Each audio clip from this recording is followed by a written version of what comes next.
La comarca asturiana de Piloña guarda muchos secretos del mundo perdido de los neandertales. Durante algunos milenios, el Homo neandertal compartió el planeta con el Homo sapiens.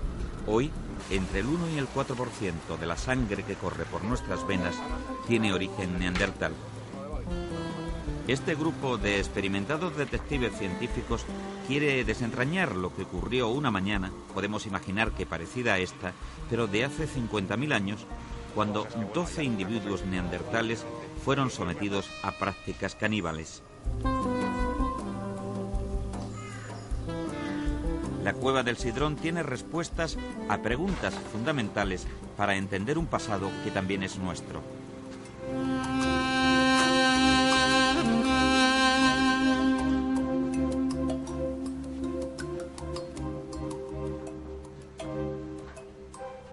Marco de la Rasilla, arqueólogo, Carla Lanuza Fox, paleogenetista, y Antonio Rosas, paleoantropólogo, capitanean una aventura científica que comenzó en 2000 en las entrañas de la Cueva del Sidrón.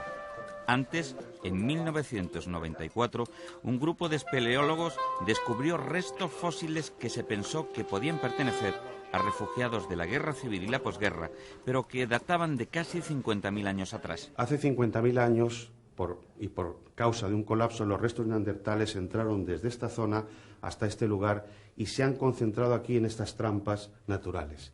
Como es una cosa poco habitual, hemos tenido que recurrir a unas disciplinas, entre otras la geología, que nos ha informado que en la parte superior hay una cavidad y al cabo de un tiempo, un colapso fue el responsable de que entraran aquí.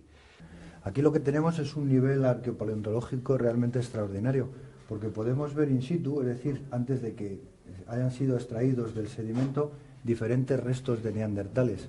Por ejemplo, podemos ver aquí una costilla, aquí hay si nos agachamos y vemos un poco, vemos este diente de aquí, que es un canino probablemente de un individuo inmaduro, y si nos fijásemos aquí, hay un hueso, que lo que llamamos un hueso largo, un hueso de las extremidades, y esto es una vértebra cervical de la parte del cuello. El genoma neandertal ha proporcionado información espectacular, al menos en dos ámbitos. Por una parte, nos ha proporcionado un listado de genes que son diferentes en neandertales y en nosotros, en los humanos modernos, y que, por tanto, este listado de unos 70 o 80 genes nos permite saber qué es lo que nos caracteriza a nosotros, los humanos modernos, como una especie diferente.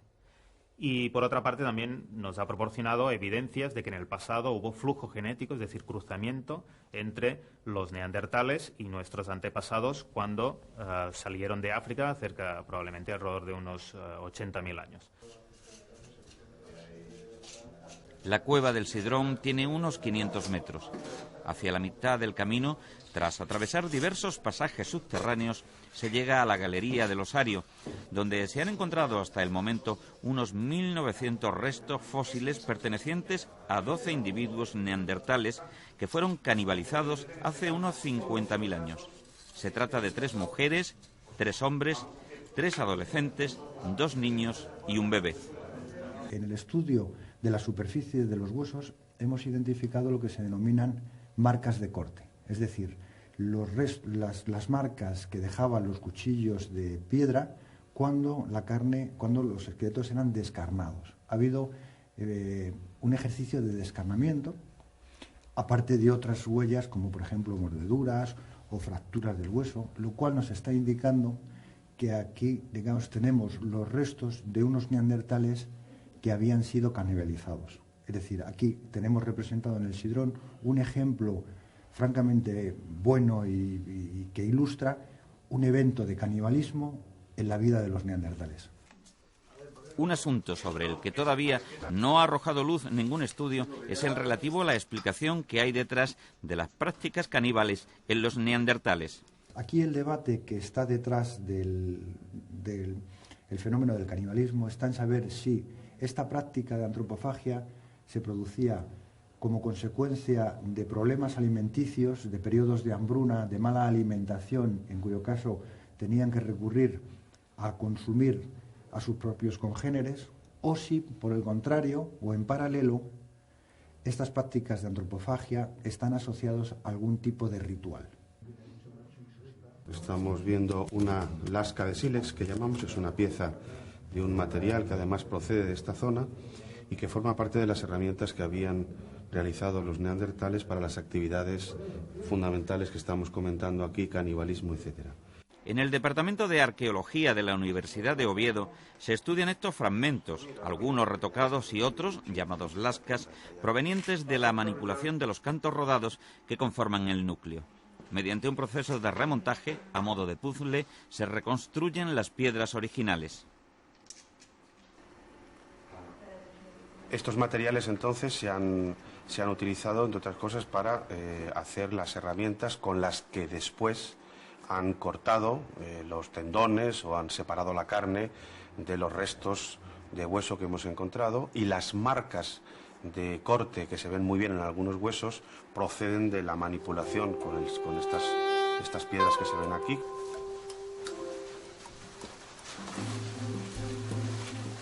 Los estudios paleogenéticos aportan un valor añadido muy relevante a las investigaciones científicas de la Cueva del Sidrón.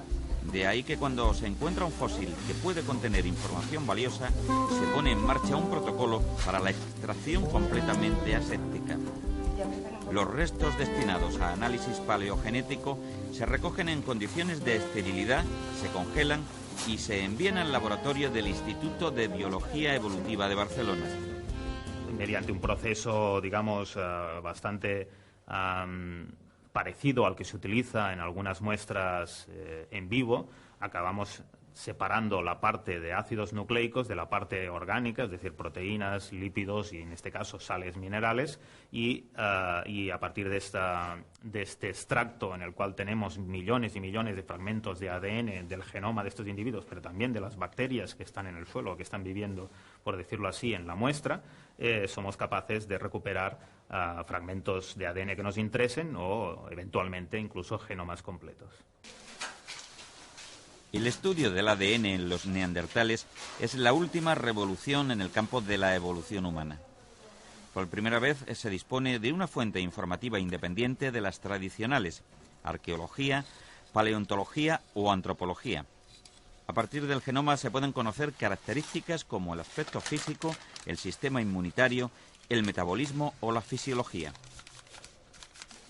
El color del pelo, en el cual es un rasgo que está muy influido por un único gen. Y en este caso sí que hemos ido, sabiendo esto en humanos modernos, recuperar ese gen en neandertales. Eso es algo que hicimos en el Sidrón por primera vez en el año 2007, y es la primera vez que se recuperaba un gen nuclear de una especie humana extinguida, y nos permitió inferir que al menos algunos neandertales tenían el pelo rojo, como algunos humanos modernos, pero por motivos genéticos diferentes.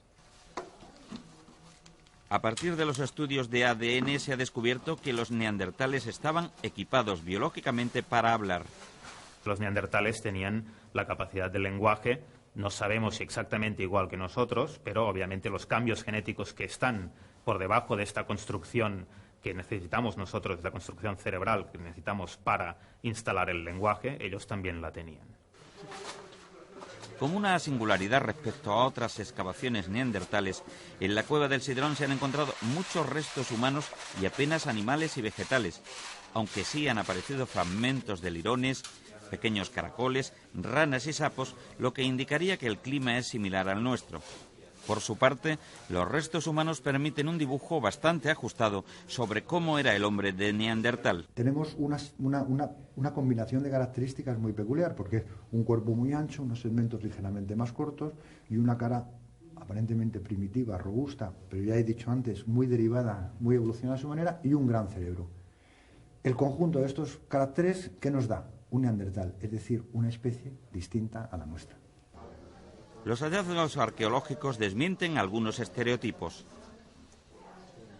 Uno de los aspectos que siempre se ha considerado como especialmente relevante a la hora de caracterizarnos a nosotros como especie zoológica y que nos diferencia del resto de los mamíferos y de los vertebrados es nuestro gran cerebro. Pues los neandertales, curiosamente, tienen un cerebro incluso mayor que el nuestro.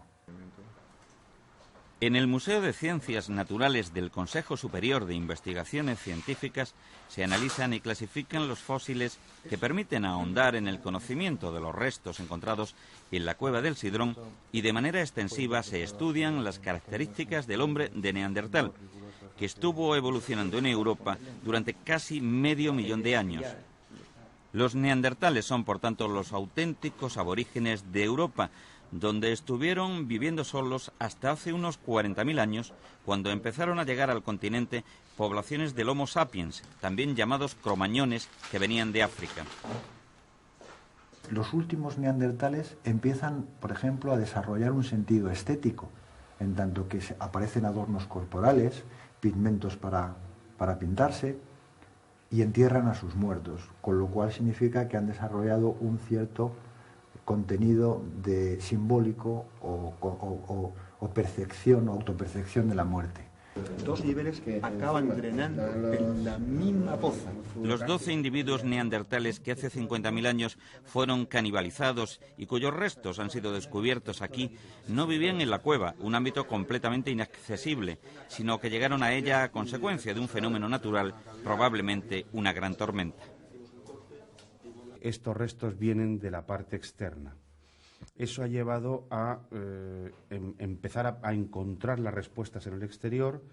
Como se puede observar, el exterior es una zona con mucha vegetación, etcétera, y no es fácil, pero a través de diferentes disciplinas y técnicas analíticas, como por ejemplo la geología, las tomografías eléctricas, la topografía, la gravimetría, hemos conseguido encontrar el lugar en donde estuvieron esos restos.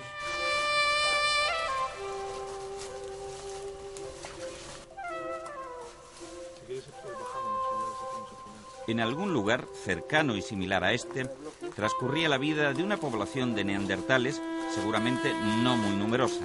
La localización del lugar exacto donde se desarrollaron los acontecimientos es la incógnita que ahora tratan de despejar los investigadores.